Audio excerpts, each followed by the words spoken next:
guys, welcome back to the farm once again. And believe it or not, I'm actually in a blueberry patch.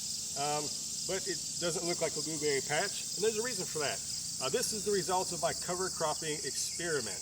So if you watched a couple of my videos prior to this, I talked about cover cropping from the grocery store, or seeds you get from the grocery store for cover cropping.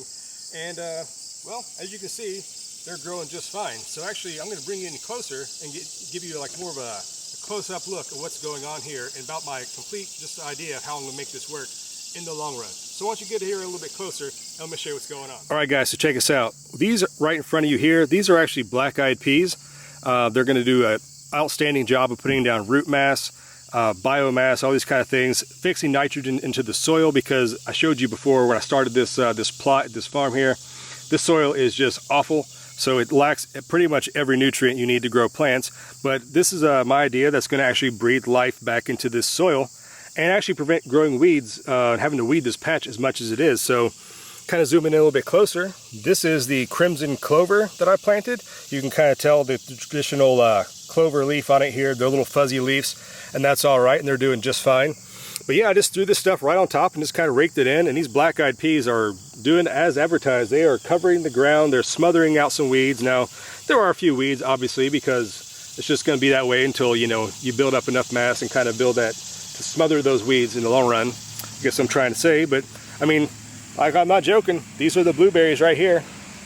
Has the pine needle mulch on top, and they're doing just fine. Super, super healthy. There's another of the baby blueberries right there, and just growing right in the aisles or the walkways, whatever you want to call them. These are grocery store planted seeds of the black-eyed peas, and I did, of course, buy the crimson clover seed, because you don't buy that at the grocery store, in case anybody was wondering. At least not any grocery store I've ever been to.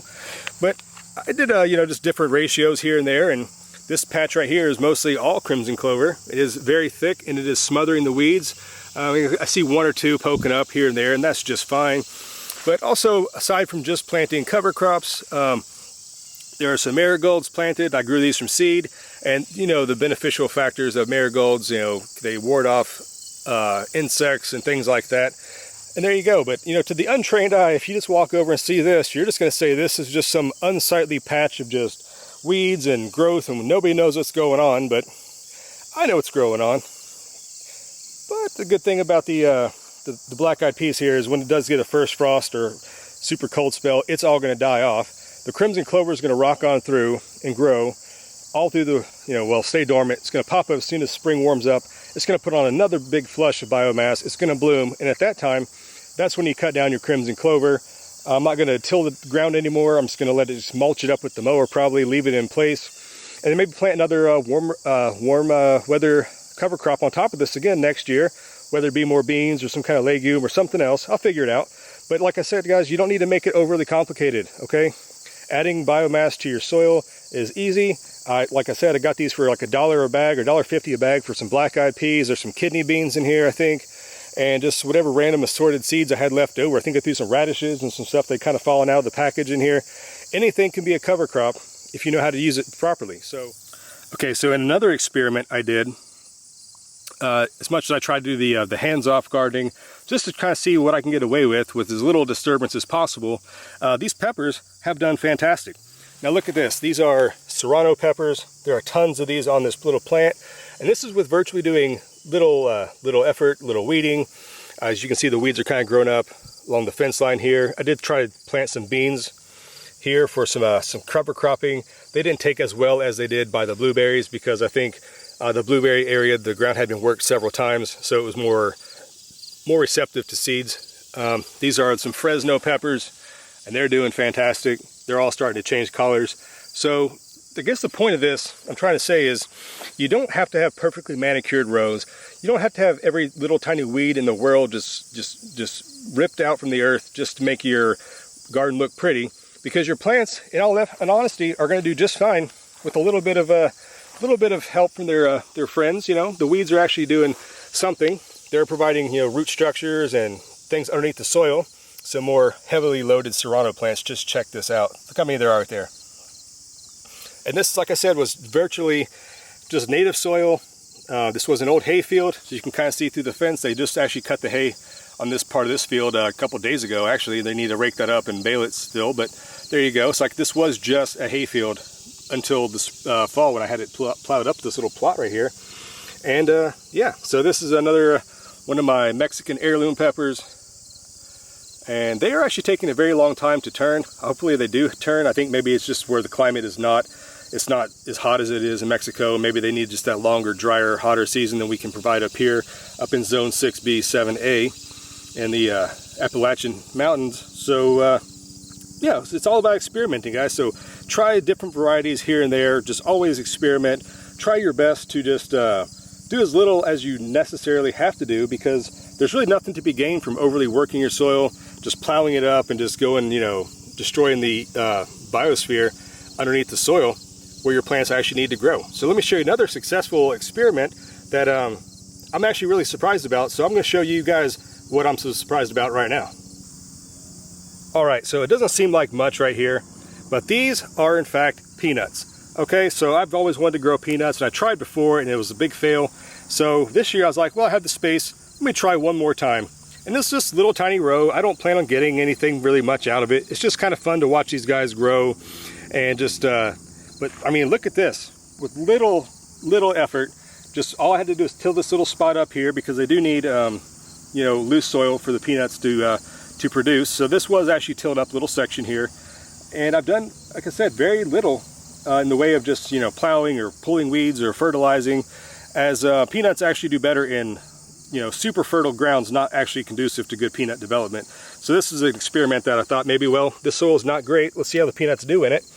And I showed you this in another video up close, but check it out. Those are the pegs from the peanuts. So once a flower is pollinated, it's going to send this little shoot or a peg. It's going to burrow underneath the ground. And at that time, it's going to then develop the peanut that we know and love. So let me show you a flower over here. So for those of you who are curious, that is what a peanut flower looks like, little yellow flower there. Like I said, that's what gets pollinated and sends the peg, or the, I guess it's the fertilized embryo, I guess if you want to get technical about it, and that's what goes underneath the ground and then does produce the peanuts that we eat. So because this is a success, I need to show you some of the failures, because they're not always going to be wins. And this one kind of got to me. This broke my heart, but I'll show you anyways, just so you guys can kind of see what I'm dealing with. All right, so I've showed you some of the successes, and this, well, this is a complete fail. Remember that bloody butcher corn I showed you that was like 12 feet tall and full of just awesome ears? Well, it turns out that the raccoons like it just as much as humans do. These fences I've put up have done a fantastic job. McGregor fences, you can get them from anywhere. These are just an 8-foot tall T-posts with some heavy duty like deer, some mesh fencing that's kept the deer out, which is outstanding.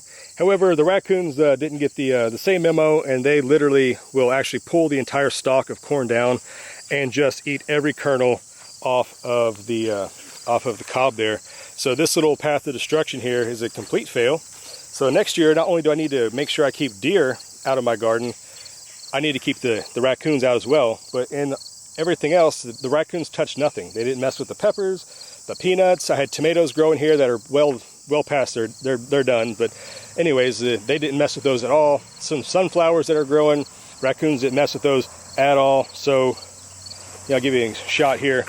Check this out. This is what I'm talking about. I mean, just the cobs of the corn is just completely eaten down. And what they'll do is they'll grab the hold of the cobs while they're growing, and they'll rip the entire plant to the ground. They'll peel the silks back, eat it like they're little kids. I mean, it's crazy how effective they are at actually destroying a corn patch. But there you go. So let me give you a shot from this direction of the whole picture. All right, so from the back here in the far corner, looking forward, in the distance you can see the blueberry patch jungle. You got the peppers down here along the fence line right here. You got the destroyed corn, and the sunflowers are still hanging on. They're past their flowering stage, and they're going to be coming down here. Eventually I'll dry them out and maybe hang them on the fence post for the birds, save some for myself, some more seeds for next year. But these were wonderful. They did great. I don't even know the variety, so don't question, because I don't remember. I planted so many random things this spring. But there you go. So the sunflowers did quite well. These are probably at least 7 feet tall, tons of flowers, and those are beautiful. So those are some of the successes and failures of a little hands-off gardening here at the farm.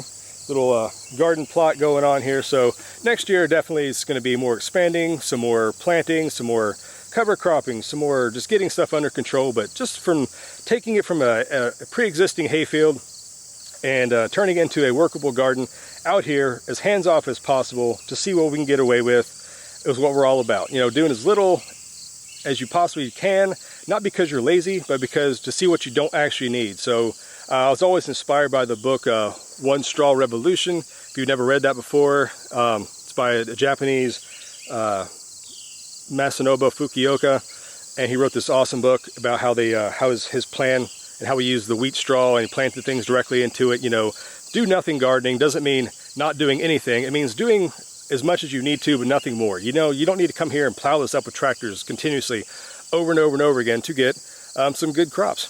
So using cover cropping and other things like that, I do plan on turning this into a much better product next year, obviously, because this is just, like I said, it was in hayfield, starting out, turning it back into something workable is a long-term project, but you know, that's fine. I could come in here with some herbicides and just, you know, waste everything and turn it into just barren, sterile dirt, but you know, there's no life in that. Okay, so I'm about building biomass, about creating life, creating healthy soil, and if I do that, I think the plants are going to do just fine, taking care of themselves. They're going to grow. We're going to continue to cover crop, bring in some more organic materials, forms of mulches and wood chips and pine straw and things like this. And I think overall, in the long term, if you follow these videos long enough, you're going to see it transform from an old hayfield into a productive, bountiful organic soil and organic hands-off gardening. So hopefully you guys enjoyed this little update right here today. Hopefully it does inspire you to go to your garden, maybe plant some beans that you found at the grocery store that's been sitting in the countertop for too long, and you know, add some nitrogen, some fertility to your soil, and there you go. So thank you for joining me today, guys. Hopefully you did enjoy it. I'll see you next time here at the Hillside Farm. Until then, please subscribe, thumbs up, leave some comments, and I'll get back to you later, guys.